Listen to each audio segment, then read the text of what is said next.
Morning and welcome to Event Horizons. Oh my gosh, guys, I can't believe another week has passed.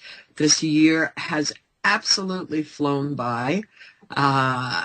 Christmas is next month and the new year, and we have to make sure that the new year has in store for us what we want and not what these I'm sorry.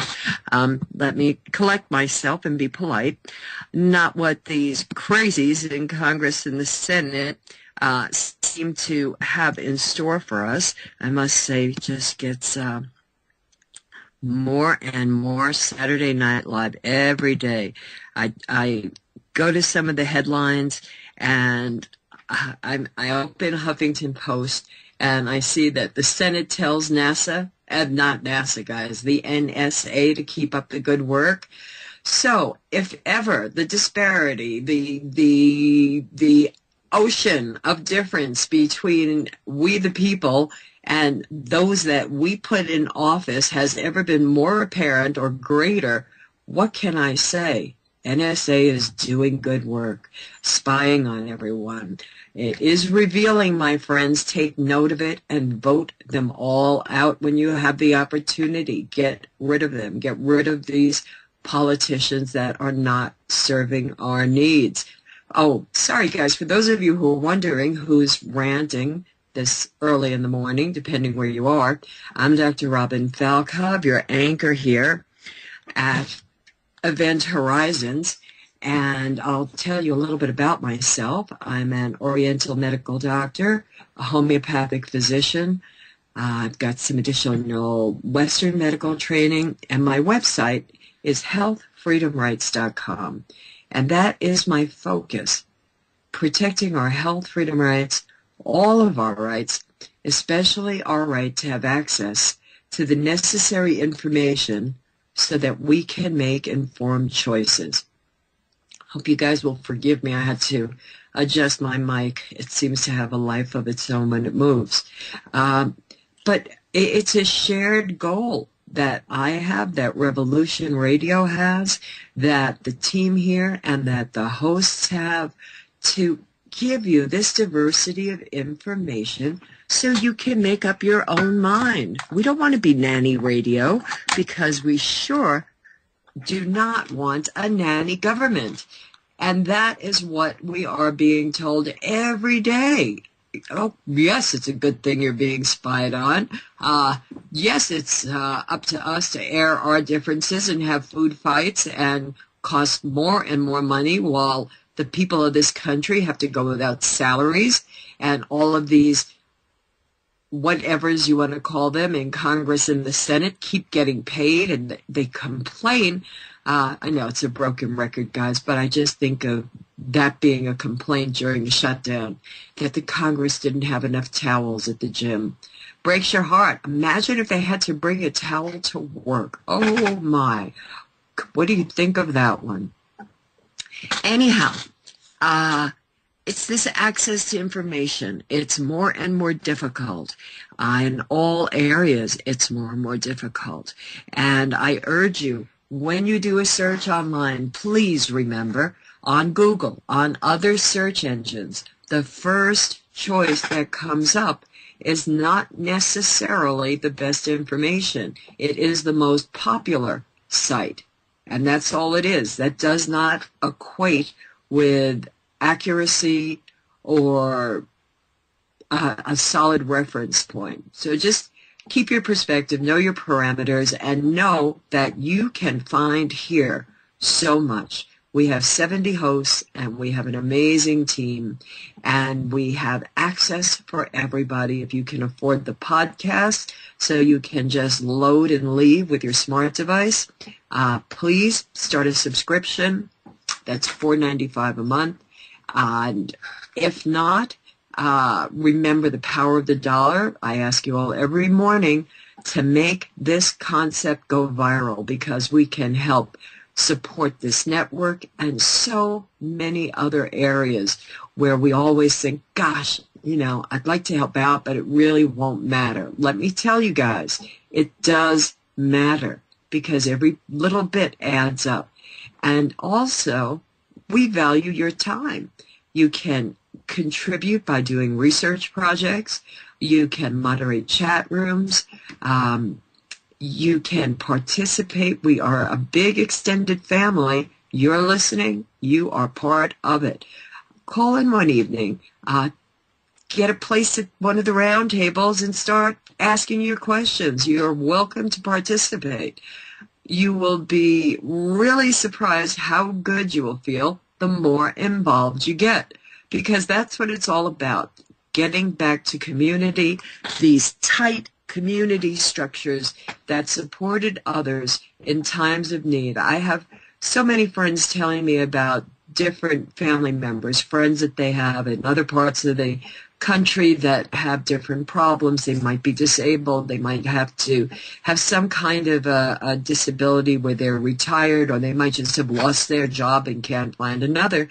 But this is where community reaches out with sharing food, with sharing time to babysit or allow the parent to go out and look for a job, do the things that are needed. So remember, together, you know, that phrase, united we stand, divided we fall, that's where it's at, people. And we can make a difference, and we can get our country back. I have an example I will give again. Going to the New Mexico Coalition for Community Rights, and this is in the name of sustainability, a new community rights movement. I'm sorry, Producer Jerry, I had to grab the paper so I could read the announcement for the event tomorrow. And this is a presentation by Thomas Allen Lindsay, Esquire. He is the Executive Director of the Community Environmental Legal Defense Fund, CELDF. And this is taking place in Santa Fe. I will be posting the information on my Facebook page so that others can see. It is from 7 to 9 p.m. Saturday, November 2nd, which is tomorrow. And you can go to NM for New Mexico, CCR, Coalition Community Rights.org, and get more information. There's also a phone number to call, and that is for Kathleen Dudley, the very lovely chair for New Mexico, who I met a few weeks ago. Her number is 575-666-2529, 575-666-2529. And when I say very lovely, that encompasses a lot, because she is such a knowledgeable person and has moved mountains in her community to make a difference. And that's Mora County of New Mexico, where they are successfully stopping fracking. So big kudos to them. I want to learn how to be more effective, so I will be attending. And I hope that those of you in New Mexico will be doing the same. Now, coming up right away is Melanie Vritschan, our team member in Brussels, Belgium, and Melanie has some very interesting stories to share with us. Sorry about that, guys. My mouse moved. I know Melanie was very excited yesterday with some of the things that have taken place. Can we get Melanie on the line, Producer Jerry? That's calling right now. She's not quite here yet. Oh, no problem. I'll keep going. There's so much. I did send her a message. Let me see if she replied that there was. Oh, okay. Well, maybe she just stepped away for a moment. But oh, here she comes. Here she comes, guys, because I want to find out what this story was. Good afternoon, Melanie. Great to have you joining us this morning here. Yes, good afternoon, but isn't it 1 hour too early? No, you're like me. That's too funny. Oh, God. I almost overslept, and we will be turning the clocks back tomorrow. No, right. Is it tomorrow, Jerry, or Sunday? We have already turned them back, and it's 3:10 here now, but never mind. Well, that will be Sunday on at 8 o'clock Eastern Daylight Time. Right. Yeah, Sunday, a.m. I had this problem with somebody in the UK that's part of the David Icke network. It's a radio host, Vritschan, who's a great reporter, and they wanted to speak with us about the new network and when its coming launch will be. But anyhow, gosh, well, I'm glad you were around, Melanie. That works out well. So it looks like we're having some buffering problems, but Melanie will be right back, and we can find out what's going on, because there was, she said she had a very strange experience at the police when she handed in a report. Now, I don't know what the report was, so I'm curious. We will find out together. Sorry, Melanie? Sorry, I lost the connection on top of it. No, that's fine. We can do it now. So. Okay, that's Skype. That's doing business. Yeah, absolutely. So, well, I don't have so much to say anyway today. The good news is that, just to remind our listeners, that I'm with two organizations, the International Center Against Covert Technologies and the European Coalition Against Covert Harassment, these organizations, they defend the victims, the interests of victims of covert technologies that have been non-consensually experimented on, implanted with covert technologies against their consent. So the good news is that because, of course, in this fight of having this problem recognized and getting justice for the victims, we need to team up with other organizations. And so in this way, and I had taken contact already since some time with the World Organization Against Torture, the Human Rights Watch, and also Amnesty International. And these are the three major human rights organizations that are, have a permanent seat in the European Parliament, in the Subcommittee on Human Rights, and so that they're quite important for us. And we have just now achieved that in 2 weeks' time we will go to Geneva to meet the European attaché, that takes care of the European policies of the World Organization Against Torture, to see if they can help us, well, first of all, get this problem recognized, and help us, get appropriate legislation to be created, in the EU to back kind of technology. So it is certainly important that we have such allies, and we will discuss this, in 2 weeks in Geneva. So that is good news, because if they can, basically help us raising our voice regarding this issue, then we hope that we can make quicker progress. Yes, most definitely. So, that is good news. And you mentioned something strange that happened? Yes, that is something different. Already the last year, actually, I entered a complaint at the Brussels police regarding this. The cover technologies I've been victimized with, that I've been implanted with against my consent when I stayed in a hospital for an intervention, which was something totally different, and woke up with, as so many victims do, with Morgellons, actually, with this cover technology that had been implanted, in my body. And so I had to, I file at the police. As everyone is told to do, when you're a victim of a crime, you should, file a complaint, which is what I did. And in the course of this complaint, every time I said to them that I would bring them further evidence. So first, I brought them the laboratory report of the toxologist of the Leuven University Clinic here, who confirmed that there was inorganic synthetic material, taken from my body. That he tried to, identify under the microscope. I brought them this. Then when we did the first scan, the preliminary scan, which is, we scanned body for radio frequency emissions, which was positive in my case, I brought them the report and also the video of the scan. And then recently we did the scan again in a controlled environment in a Faraday cage with a group of 14 victims and a control group. And, with positive results on the people that were symptomatic. So, and which were, including me. So now that I have this report, and I also translated it into French, so they cannot say that, we don't have it in the national language, I brought that to the police, and I was accompanied with another victim who also has positive results, who also wanted to, give them his report. And it was very odd. The first time when we already went there, they were very nice. They took our report and they sent it to court, and everything was, let's say, according to procedure.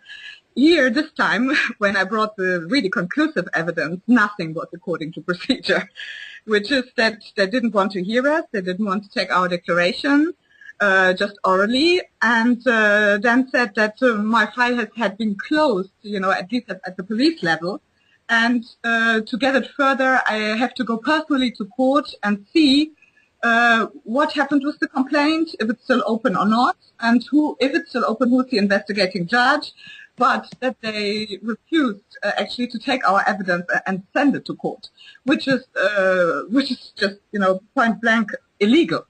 They're obliged to do that. My gosh. Yeah, of course. Yeah. So that was a bit disappointing, but that gives us, an indication that they most probably received instructions, and that they just either totally unwilling or unable to deal with this kind of problem. Gosh, and no explanation? They didn't say anything other than that's it? Yeah, that's it. They said, well, it's been closed here. It is also, producer Jerry says it's criminal. Yeah, he's totally right. Well, they also said that, which should really not have anything to do with this, is that before I was always in contact with one police officer, a woman who was actually quite nice, and she always took my declarations and she sent the evidence to court. This time they said, well, we can't do it now because she has left the police station, which is totally, it's outrageous. I said, well, yes. I can't and that you only happens. That happens so often. You have somebody who's really competent and suddenly they're no longer there. Imagine that. Yeah, I agree. And actually, well, I don't have proof for this, but actually I strongly suspect that she was moved, because when I last met her, she told me that she would be transferred to a total different location, very far away from Brussels, near to the German border, in fact. And she didn't look very pleased about that. So I can only suspect, but that's only, what I think, that her rapid transfer had something to do with with my declaration and the evidence that I brought every time, and that was actually stacking up, Sure, and the people that you're testing, and now they have more evidence, so they can't be written off as crazy. Exactly. So you're doing an incredible service, and as we know, no good deed goes unpunished. Yeah, absolutely. It takes time, but it will all be exposed. And I'm very pleased that we have this Geneva meeting with the World Organization Against Torture now, and I believe that will help in this process of exposure. So yeah, but that was my not so good experience with the Brussels police, let's say. But okay, then anyway, there are other routes to pursue to get to the objective that this kind of crime, this kind of technology will be totally banned for any manipulation of the human being. Yes. Well, yes, that's a wonderful goal that we have to make a reality. But right now, I just find it so important if somebody's tuning in for the first time and hearing you and your information, that they know that there are tests available that will show that they have been shipped or that they have Morgellons, and they can finally get vindication with all too often their own families that tend to think people are crazy. Yes, absolutely. That is true. And actually, it's very sad because, I have only exchanged a few emails with her because she is apparently of Chinese origin but lives in Flanders, in Dutch-speaking part of Belgium. And she had taken contact with me rather regarding the recent Brussels scanning, but it was too late. So we exchanged a few emails, and she asked me for my phone number, and she was interested in, participating in the next one.